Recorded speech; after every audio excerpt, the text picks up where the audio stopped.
What is up, YouTube guys and gals? Thanks for joining me here again on my channel. Steven Sturgill, I'll be your host for the next couple minutes. We are live, guys, so feel free to throw in some questions or chats, make some comments, do what you got to do. Just keep it legit, keep it positive, keep it happy, if you will, if you can. Not too critical. They're probably all asleep in truth, but we'll see. Anyways, I'm going to keep it short in all honesty. I just want to drop a quick vid on really awesome new fragrance that I found recently. And I'm starting to realize that I sometimes really do actually enjoy a tea-based scent or a tea-based fragrance. I know that when I was younger, it used to sound really weird. Like, why would I want to smell like tea? But if you throw in some florals, some musks, a little oud or a pinch of this, patchouli, some citrus, other things as well, you can really make a very interesting scent or cologne or perfume or whatever you want to, whatever iteration that you want to use or buy.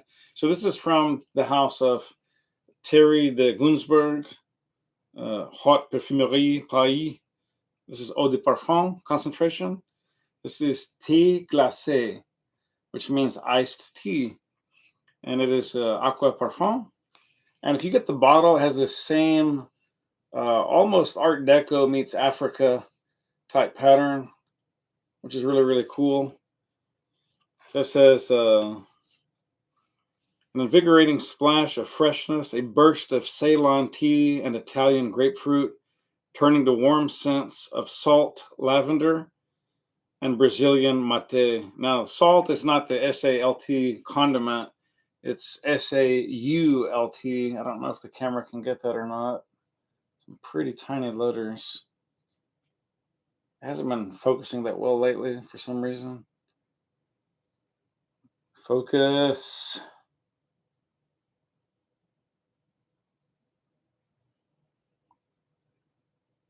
Okay, it's not. It's refusing to focus. Why is that?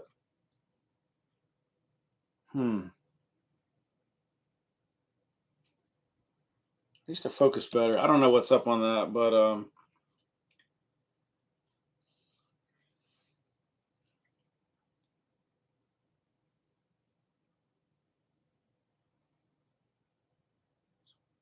I'm going to try to read it in French, and pardon my slight butchering of the French, beautiful language. But although I am of partial French ancestry, I did not grow up speaking it. But here goes. Une splash de fraîcheur aux notes vivifiantes de thé de Ceylan et pamplemousse d'Italie, laissant dans son sillage des arômes délivrants de salt et mat du Brésil. So I hope I did not butcher that too badly. Hope you understood if you speak French. So very interesting. If you get on YouTube, you can see some interesting stuff with Thierry de Gunzburg. I highly recommend you guys watch an interview or whatever, or some stuff about her. Really awesome fragrances, gorgeous bottles, very artistic. They have a very upscale luxury niche feel, if you will. But at the same time, they somehow still feel approachable. Like it's not just this crystal palace with the Brazilian gold rubies and diamonds. Not the rubies are gold, but I'm saying gold with rubies. They are just very elegant, yet also there's a certain understated simplicity. Just check them out. Go online and look at some of her bottles and boxes. Absolutely stellar.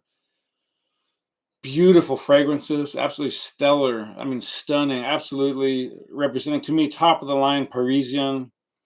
On the one hand, I don't find them, at least the three that I've tried so far, are not quite on the level of decadent richness and of the Annick Goutal, also of Parisian fame, French fame, very respected niche house.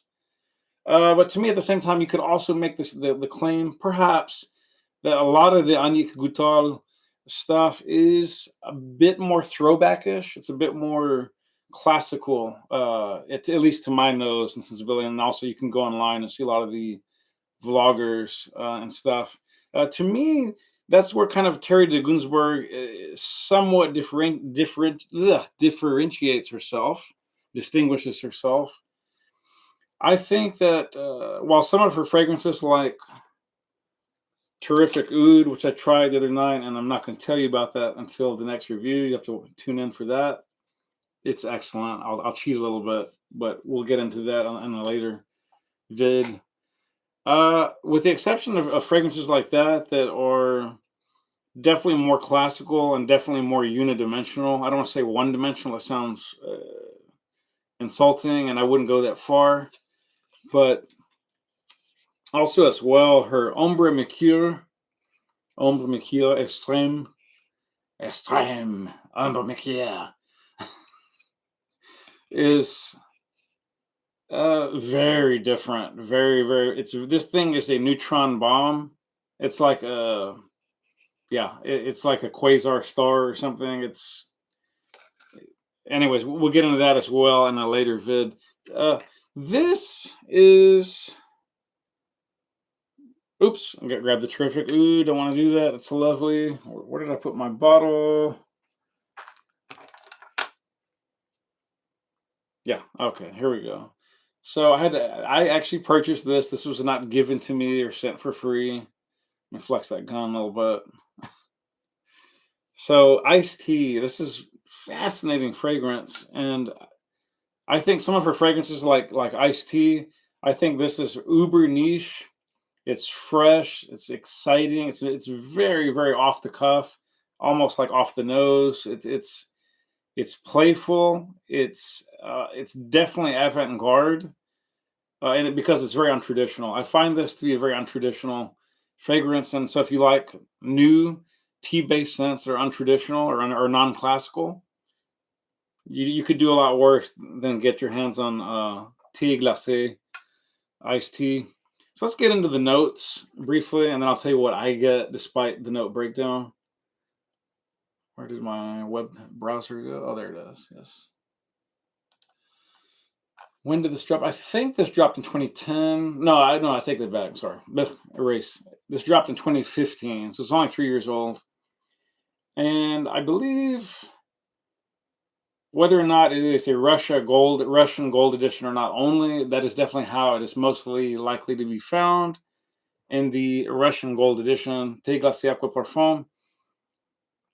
You're going to get lemon verbena, grapefruit, love grapefruit in fragrance. Almond, I'm not big on almond fragrances, quite honestly. I don't know why. I love eating almonds.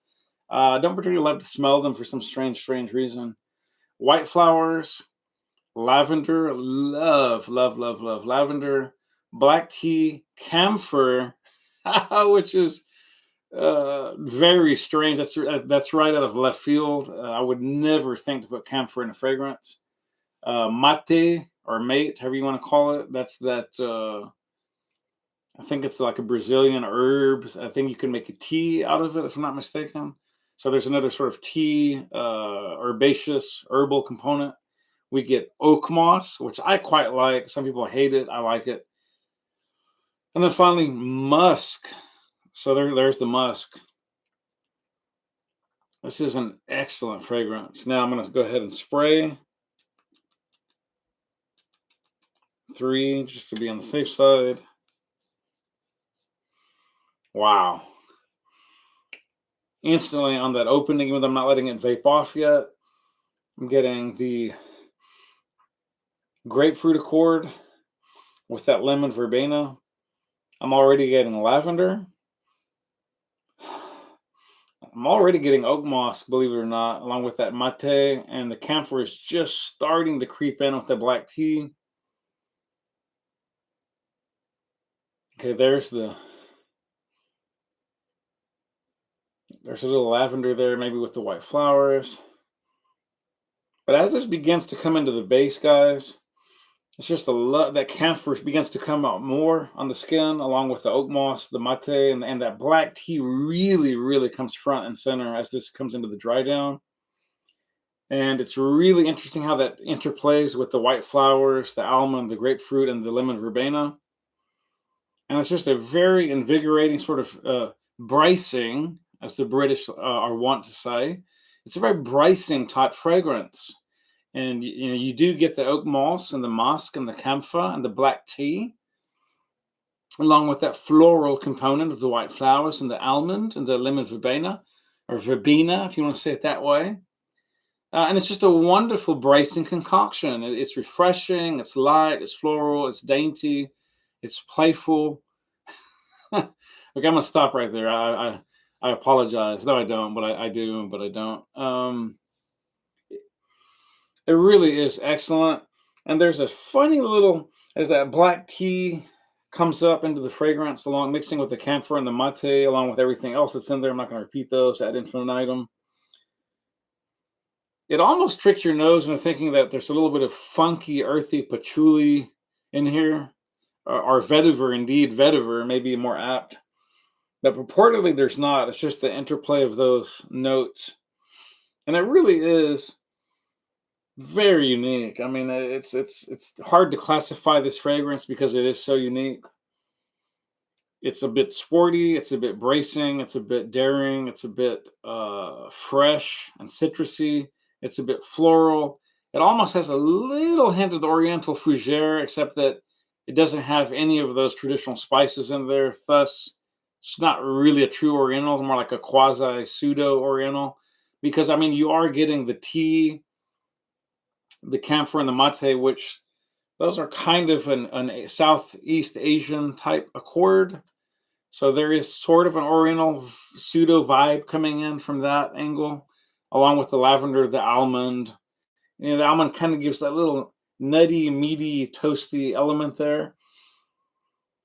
Although I hear it almost smells a little more raw, like it's just been sliced and then squeezed somehow. But it really is an interesting fragrance. I didn't get great longevity. I wore this a few days ago, and I'm gonna be quite honest, guys. I wasn't getting much past the 2.5 hour mark on my skin, other than a very faint, mild skin scent. So this is really not at all a beast mode type frag. But if you don't mind resprays, it really is very interesting. And maybe you could wear it to that power meeting or that quick hookup or meet up. Movie, quick movie with someone, spray it on, go, and then come back. Then you either have the luxury of spraying on again or changing your scent for the day and putting on something else entirely for the evening, for the morning, for the afternoon, what have you. You get it. You get the drift. So I hope you're all doing well. I'm going to end it here and kind of call it a night. I hope you've enjoyed my little take on Terry de Gunzburg's tea glacé or iced tea. And it is definitely if you're into or open to tea-based scents and fragrances, I highly recommend you get your nose on it. I'm not saying it's the greatest thing in the world because it's not, but it is very, very good for what it is, and it is very interesting. And I would say avant-garde. So if you like something that's maybe a little bit challenging, very different, very unique, I highly recommend you try it. Spray often, my friends. Spray well. Live life on your terms, not someone else's, because it is either too short or too long. And you don't want to be putting up with other people's crap. So we're going to end the stream, guys, and I will see you next time. Peace out. Much love.